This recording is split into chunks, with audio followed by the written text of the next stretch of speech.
I'm supposed to be taking a break right now. I'm supposed to be taking some time off, not working so much, enjoying the holiday season, getting through the backlog of videos that I have produced, uh, playing some video games for once in 2017, and working on some bigger projects. But some stuff has come up that required me to kind of talk about, and honestly, making videos is a good distraction from some of the internet-related political stuff that has gone on recently that I'm going to make a video about at some point, but I want to do it right, and I want to have the information ahead of time, and I don't want to just get on camera and rant about it like I really want to initially. So we're going to talk about just a general channel update as well as some stuff involving the Patreon situation, which if you know about was kind of a big deal, and if you don't know about it, well, I'll let you know because it kind of affects fan funding stuff, and I think it's important to discuss.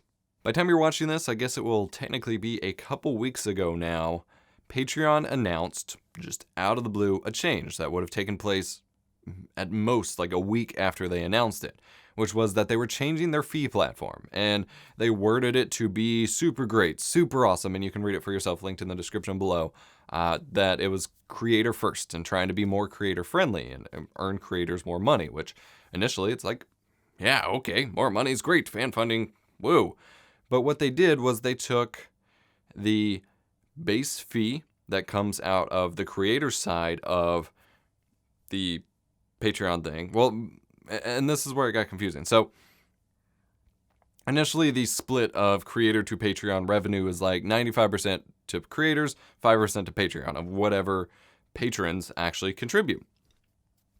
Well, what they didn't distinctly explain at first in their post explaining what was going on is that they basically need to raise those fees. They want to change it to where instead of getting charged at the first of every month, people would get charged at a 1 month interval after when they first pledged to a specific creator, which means fees would increase because they're making more payments and, more charges.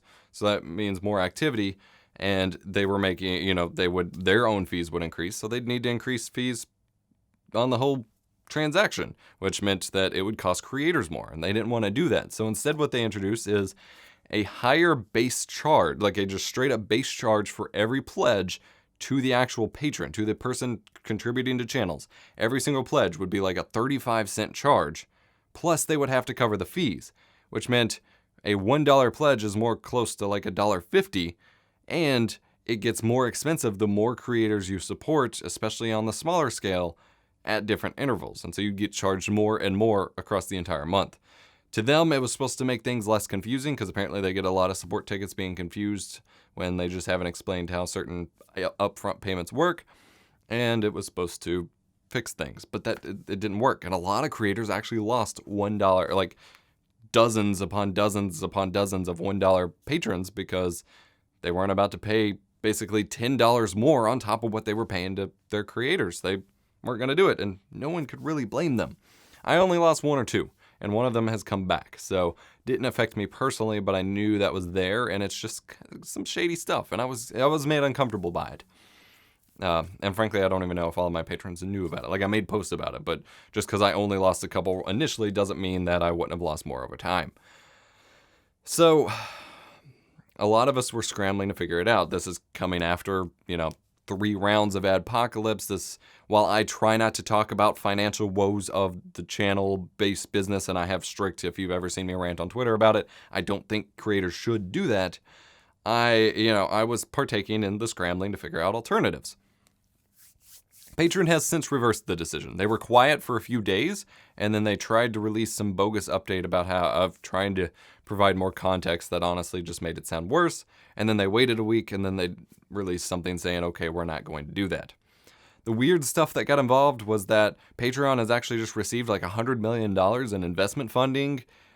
They're doing better than ever on the whole. Like, there's a lot of things that would make it seem like they don't actually need more money. And then they talked to some big YouTuber and told them that they were just trying to keep the lights on. So it was all super shady.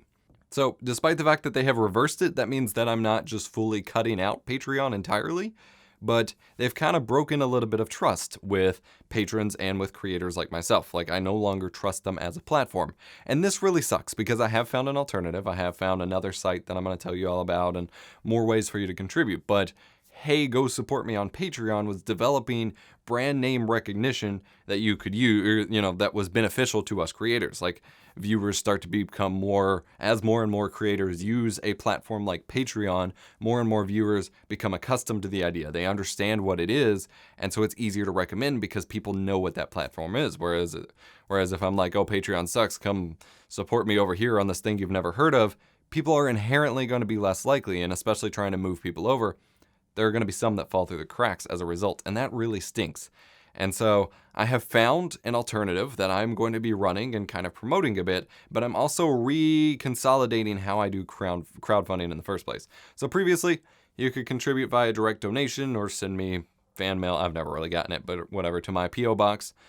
There's Twitch subs. I am still a Twitch affiliate. That's probably being taken away sometime soon because I haven't streamed in forever. I'm trying to get back to it. I do have some required streams I need to do for Intel in the spring.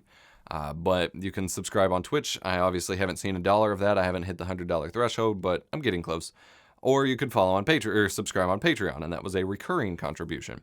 And I had Twitch subs and $5 or more Patreon subs given a role on my Discord server, and I do have a Discord server if you didn't know, and those people would have a special chat room, which didn't get used a ton, but it would provide me a way of directly communicating. Now, I still mostly leverage the Patreon feed because that is where 90% of my fan funding people are. I had like 2 Twitch subs, and now I'm down to 1, and it was mostly the Patreon feed. But I'm going to pull away from that a little bit. I'm still going to use the Patreon feed because it's not fair to just stop feeding posts to people who were there, but I'm consolidating it to where if you contribute, pledge on, that's what it's called, pledge on Patreon. If you're a Twitch sub, or, if you want to contribute a direct donation and have temporary access, you can have, or the other option, which I'll tell you about in a minute, you have access to a special role on my Discord server and a secret chat room where I will share the stuff I would normally share in the Patreon feed. So I will share behind the scenes vlogs. I've just posted updates. I've been cleaning up and redoing the studio. I've got some new lighting. I redid the game room, swapped out TVs. Got some behind the scenes vlogs of that. I typically show photos of that and getting more conversations going, previews of the upcoming upload schedule.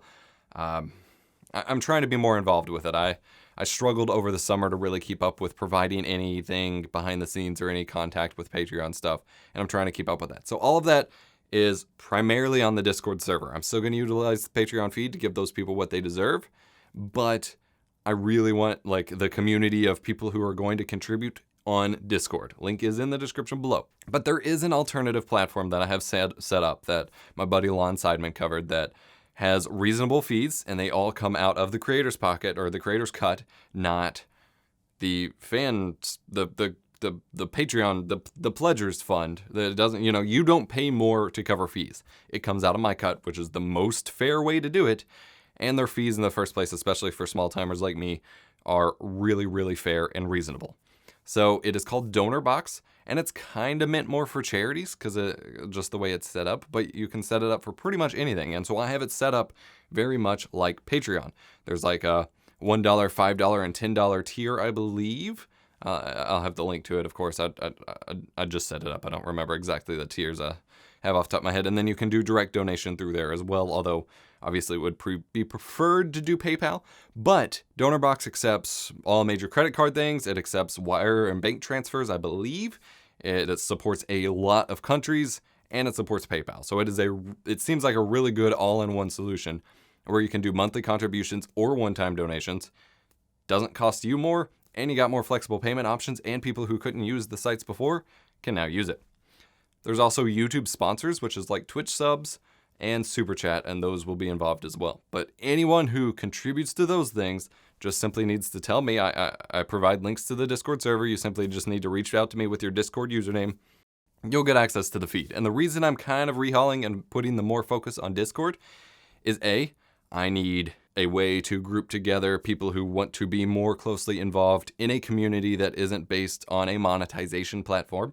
This is still reliant on someone else's platform being Discord, of course, but it's not a monetization platform, so it's not quite as risky in to a degree. It's a chat room service. I support it a lot, and I need a community there, and that way I can give the same feed to everyone in the different fan funding departments per se, without having to keep up with it, because part of the reason I struggled over summer was I was super busy and I just couldn't keep up with coming up with the ideas and submitting all those posts and stuff. I could barely submit live videos as they were going live to the Patreon feed for public viewing.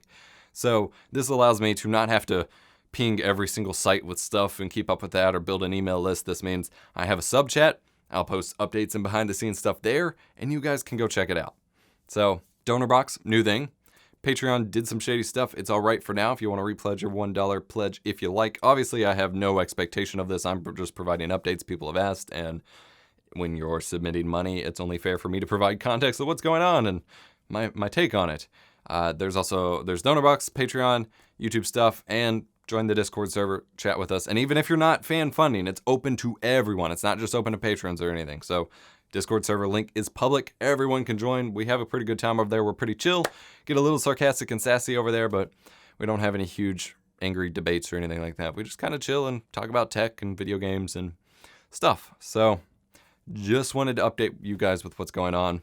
Otherwise, on the channel is mostly on pseudo autopilot for the rest of the year. I've got one more wave of OBS tutorials finishing off that course that I need to push out before the end of 2017. And then I've got a couple spare videos that I've had queued up. I think I just put out my last sponsored Intel video for the year, which was the Oakland, which, by the way, if you missed it, please go watch it. I thoroughly enjoyed that, and I realized that it doesn't have the basis to get as much traction as it otherwise would since it's a month later. But it was my first esports event, my first paid event for Intel on the whole, my first VR experiences, like a lot of really good stuff in there. So go check it out, please, if you missed it. But yeah, mostly autopilot for the rest of the year, but I have huge projects coming up. I'm doing gear overhauls again, which I'm still shooting on my T3i. Panasonic was supposed to be fixing my camera, but it's approaching almost a month. By the time you watch this, it will be a month since I sent it in. They have been just absolutely impossible to work with regarding warranties, regarding fixing it. Their communication has been contradictory and impossible to work with on 3 different platforms: phone, email, and Twitter DMs. I've talked to like 3 different departments of kinds of support, and they're not communicating with each other despite telling me that they are, and they're not even reading the emails I send half the time. And then I bought a backup Panasonic G7 for pretty cheap off eBay, and that was at the start of the week, and they still haven't mailed it yet. So they may cancel on me, which would really suck. But I've got new slider, I've got new lighting. This isn't optimal for it, but I've got a soft light over here, and then I've got a new light aperture C120D over here. I'm still trying to figure out, you can see my big shadows in the background. I've got to figure out how to get it fully soft so I don't need as much light in here. I've got a new slider. I've got a motorized slider coming. I've finally cleaned up and organized the studio. I've got new lenses coming. I've got some really cool projects that I've been working on for the past 2 months now that I will be pushing out as soon as I get cameras back and can work on it. A lot is coming, and I have some really cool content plans for 2018, which I share more in detail with the fan funder, Patreon people and stuff in the sub chat and Discord. I've been listing like all of my plans for the next year or so, which I pretty much have all of 2018 filled out if I can keep up with the backlog. So just wanted to update you guys, and I felt like this was worth talking about. I will be doing a video about net neutrality coming soon. I want to do it right. I have started reading, but I have not fully finished reading the actual legislation, doing actual research, because I honestly feel the movement to save net neutrality failed because they focused on so many incorrect and wrong things. And while I do believe that the Title II stuff needs to be upheld, I think it went about very wrongly that allowed Pi to succeed in the way that he did, way easier than he should have been able to. So I want to do an in-depth video about that and actually cover a lot of points, but I want to take my time. I want to do it right. I don't want it to just be a, hey, screw you, Pi rant. But if you do have any specific questions or like aspects of it you'd like to see covered, do let me know. I would love to make sure I cover every question people might have, because a lot of them are out there. And otherwise, hope you have a great holiday season. In case I don't don't talk to you immediately anytime soon. I'll see you next time. This video is sponsored by viewers like you. Our videos would not be possible without the generosity of those of you who contribute to one of our fan funding options, be it DonorBox, Twitch subscriptions, direct contributions via PayPal, or Patreon. To join our inner circle and get behind-the-scenes looks at videos, go to EposVox.com/support to learn more, and join us on Discord at EposVox.com/Discord. Thanks.